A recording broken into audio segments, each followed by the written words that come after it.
Today, we are delighted to speak with Alexander Ott, the co-founder of Aegis Consent. He has been at the forefront of developing systems that address sexual misconduct with empathy and precision. He's also the director of communications at PASS, People Advocating Sexual Safety, where he leads national conversations around consent culture, education, and legislative advocacy. His work is shaping the future of how we understand accountability, empowerment, and prevention. Good morning, Alex. Thank you so much for being with us today. Good morning, Ashley. Thank you so much for having me. This is an honor, and I have been so looking forward to being able to talk to you and to have this conversation and really to be able to pick your mind and to hear all of the opportunities that we have as a community to be able to support the work that you're doing that is so incredibly important. So let's start with the beginning. Let's talk about education and consent. So why is consent education so vital? Well, the real root of the issue is setting a foundation for children.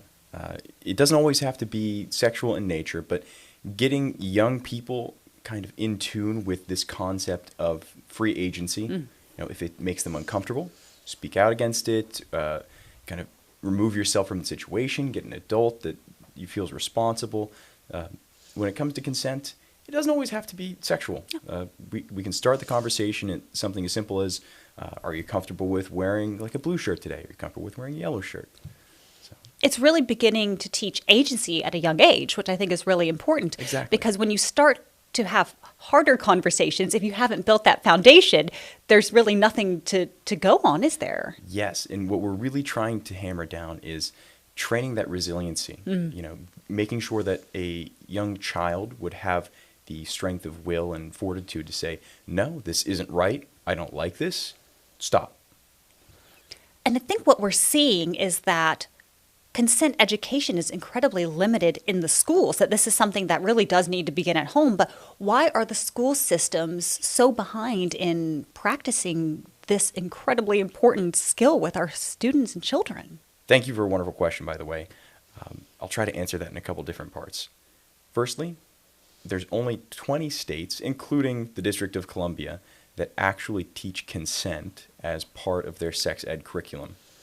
And as a part of that consent education, it's widely known that the greatest component of that is abstinence.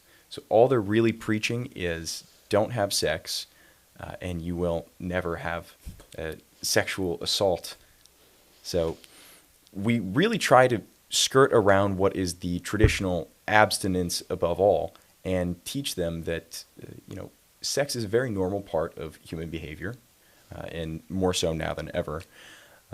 And we want to encourage healthy interpersonal relationships rather than spurn them. So part one is educating on the fact that sex happens and what consent is in the context of sex. What we can do to try to shift the narrative from abstinence to a more consent-centered conversation is to express that, you know, we have nearly 500,000 reported sexual assaults in the United States every single year. That is similar to the number of influenza cases we have each year. And we all know the campaigns, the vaccines, the mandates before anyone can go to college. So it's strange to me and many other advocates in the space that with such a widespread issue, we aren't seeing as much coverage on the lacking prevention systems and the education that could go into kind of stopping an injurious experience like that. So beyond just consent conversations, sexual assault is beyond just consent conversations, sexual education is severely lacking. 51% of Americans actually receive some kind of sex ed in high school, and the other 49% report having never attended or having never been taught it while attending a public school. That is incredibly limited. So basically half of the population has not received any type of conversation about sexual education in the schools. Pretty much. And we're seeing that it's not that different in the house. Many students have parents that feel kind of awkward or maybe believe that it would be the school's responsibility to teach these topics to their kids. And it's one of those situations where I thought you handled it, oh, I thought you handled it. And as comedic as that may sound, we end up with young men and women that go to college and are thrust into independence without being properly prepared. And so are we seeing a call to remedy that, especially in lower elementary, right? Going into middle school, really that's a time when I think these conversations should start beginning. Absolutely. Going into high school. Is there a campaign of any sort saying that we need to address this and we need to address this in the school systems? Yes, there are multiple organizations campaigning for early intervention in these prevention courses. Like we had just talked about earlier, when it comes to encouraging free agency in young children, the earlier you start, the better. And we're seeing a lot of exercises with pre-K children in choice. Now, these choice exercises, they start simple with, do you want to play with this toy or that toy? Do you want to exercise like this or like that? And what we're finding is that this opportunity to choose encourages these students to develop a more firm sense of self at a very young age. And a firm sense of self lends a wealth of, and a stronger sense of self allows for greater strength in the face of adversity, especially in situations involving peer pressure or coercion. And it seems like that's an example of how we succeed when we get it right, when we start to have these conversations. So what would that look like in the high school system of getting it right and being successful in teaching these types of consents? Well, we at PASS actually collaborated with a company called Human.Plus, and we surveyed about 895,000 Americans. So that was currently enrolled students, their parents, and their school administrators. In this study, we found that 94% of all students want further education in consent. And even beyond that, we dug a little bit deeper and found out why. They're just confused. And it's a level of confusion on topics that are so important, like yes means yes, no means no. However, not all yeses are yeses. And how do we navigate around nonverbal cues like body language? Now, we're told not to interpret body language or nonverbal cues as a means of affirming consent. However, it is incredibly important to take in those nonverbal cues to identify when your partner is uncomfortable. So it's not really tit for tat here. Yes can mean yes, yes can mean no, no can never mean yes, and no always means no. So a lot of students need further clarity on how I can identify when my partner is uncomfortable, what can I do to communicate with them if they're uncomfortable. And there's a certain level of fear between students and their partners. They've seen the consequences. They've been taught this ambiguous idea of consent, and they don't really understand what the boundaries are. We're looking at close to 90% of all sexual encounters in college involving substances like alcohol or drugs to some degree. And in many cases, consumption of alcohol invalidates consent. Now, depending on your jurisdiction, like I know the state of New York has certain thresholds for intoxication, meaning you can share a glass of wine with your partner, and if you're both of sound mind and body, you can give and receive consent. But the question for a lot of these students is, what's that limit? What's that threshold? When does it become unsafe? And especially if you are not of legal drinking age and you are in a situation, Yes. I would assume that would invalidate consent completely. And beyond that, it's so funny you bring up the underage element there, because it plays a very powerful force in suppressing the reporting of sexual assaults and rapes. A lot of victims have fears that if they were drinking and they're underage, should they report, they may face consequences, legal consequences for their acts, rather than find justice for the crime that was committed against them. And that plays into a whole slew of issues that impact reporting. So there's fear of retribution from their peers, from administrators. I'm no stranger to seeing these kinds of events happen myself. And I can say it's very real. Those fears are not unfounded. So the underage element is so perilous when it comes to alcohol and substances. But also, think about the inexperience of these children. Anytime I got called to the principal's office, I was shaking in my boots, even if I did nothing wrong.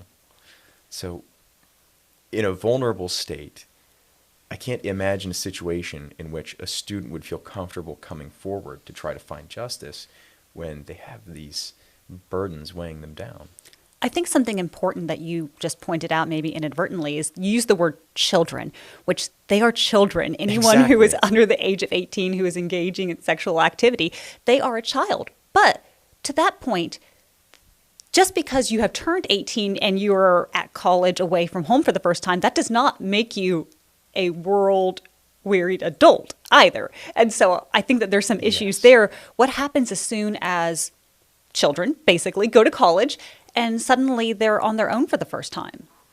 It's really jarring to try to wrap my head around this notion that you can be a 17-year-old in high school one day, still a child, and then the second you turn 18 and get shipped off to college, there's this expectation of independence and this expectation to handle yourself, your wellness, your well-being, and your safety all on your own. And, you've got students coming from all over the place, outside of the state, outside of the country, which can be just a terrifying prospect, not only for the children, but for their parents as well.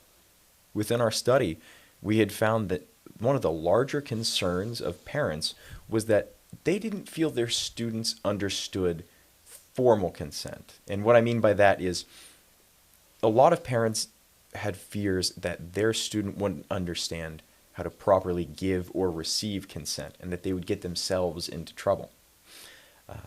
It's a really interesting notion that a child is suddenly an adult just by difference of a few days, few weeks, few months.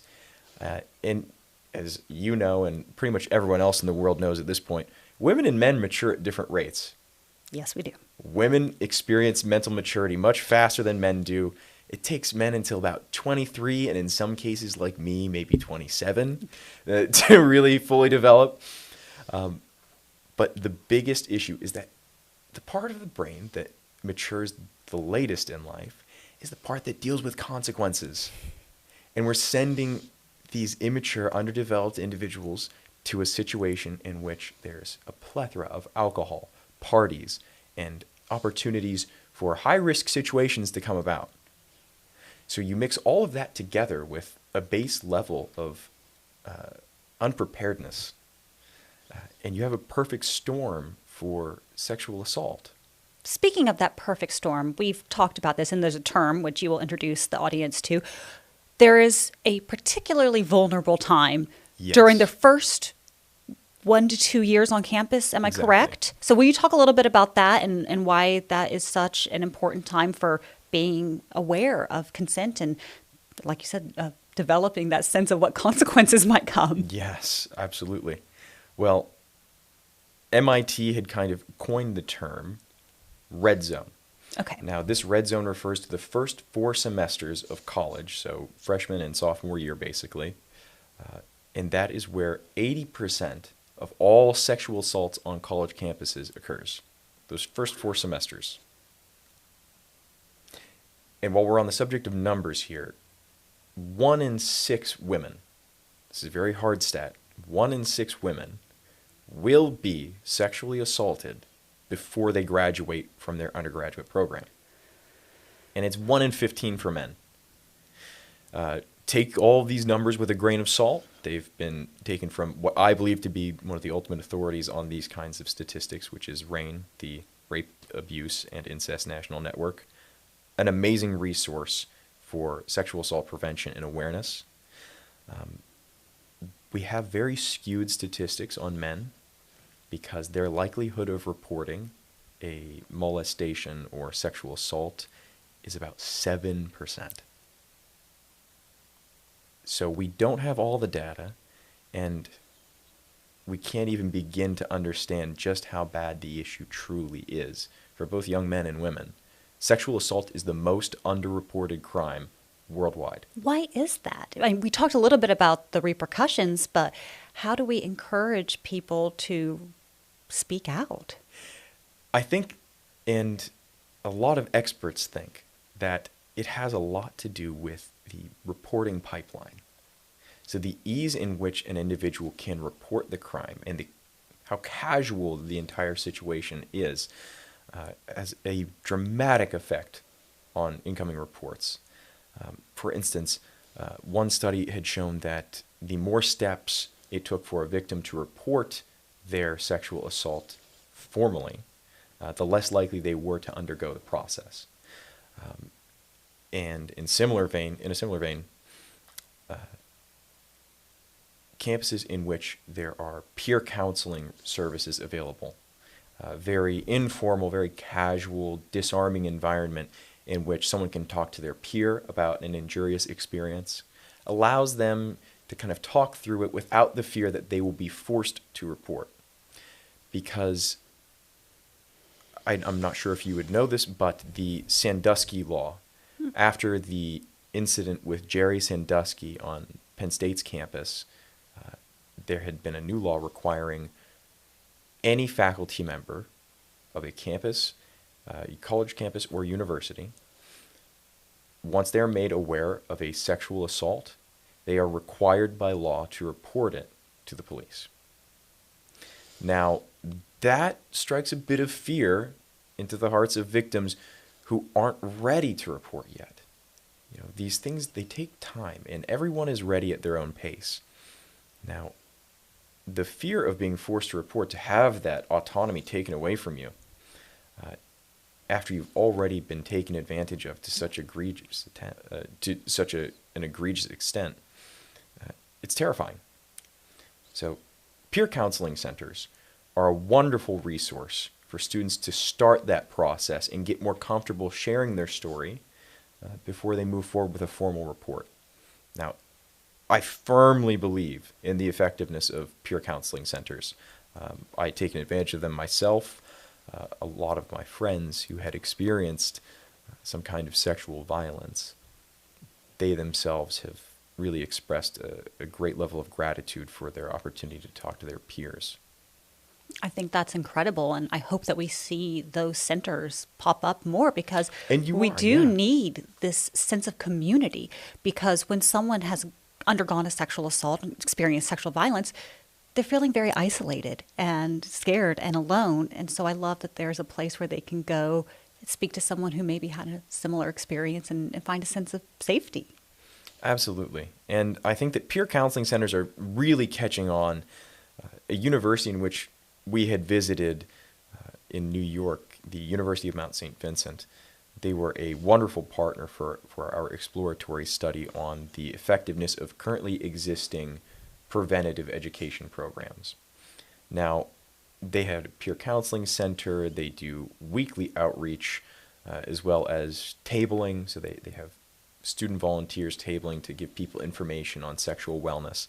And I really think that, like you said, getting the whole community involved plays a major role in increasing the visibility on the issue, as well as preventing anyone from kind of hiding away from the public eye and committing these atrocious acts. This has been an incredibly enlightening conversation, talking about high schools, talking about colleges, but I'm really interested, what is PASS doing to provide education beyond just the very meager sex ed that students are currently getting in high school? Thank you for asking. We at PASS have taken a lot of time to dedicate background research, market research, and further research on our own curriculum. And we've developed what we believe to be the most effective means of communicating these themes like coercion, affirmative consent, recognizing nonverbal cues of reticence or hesitance, and an effective program in instructing young men and women on how to avoid the dangers of alcohol involved with sexual encounters. When it comes to educating students on consent, we had held a program with a New Jersey high school, and we found that the most effective way to communicate these themes is through scenario-based training. Now, it's nothing too novel, but the way we handle it is a bit different. Rather than your standard, half a page long reading assignment or static photo with a narration, we provide custom tailored videos for each specific theme. And we really walk the students through each danger or each potential danger within the situation that's displayed in the video. And we found that in themes concerning coercion and alcohol, that the comprehension rate went from 0% up 100% in those two specific areas, as well as a 17% increase in general comprehension overall. So the effectiveness of our program has been proven not only there, but as well as 2 other schools in which we've held our program. This is absolutely incredible. So PASS is not just on the cutting edge of education, but really you have created a culture of consent for students who never have maybe even thought about it. So that really is a triumph, and the organization's only been around for a very short time. So to see that level of success already shows that this is an area that needs to be addressed. Well, I really appreciate that, Ashley. And the really fun part of educating on consent is that with these younger generations, I recognize that they've grown accustomed to short form media, TikTok, Instagram Reels. I myself have gone down an endless scrolling loop before. But that really helped us tailor our program into short, quick bursts of learning that are easy to digest. We made sure that the wording, the verbiage is kind of easily comprehended by anyone at any reading level. So there's no need to overcomplicate these themes, despite how ambiguous and complicated everything already is. We made it kind of cartoonish, kind of fun, and then in the more serious, more dark themes, we really rein it in.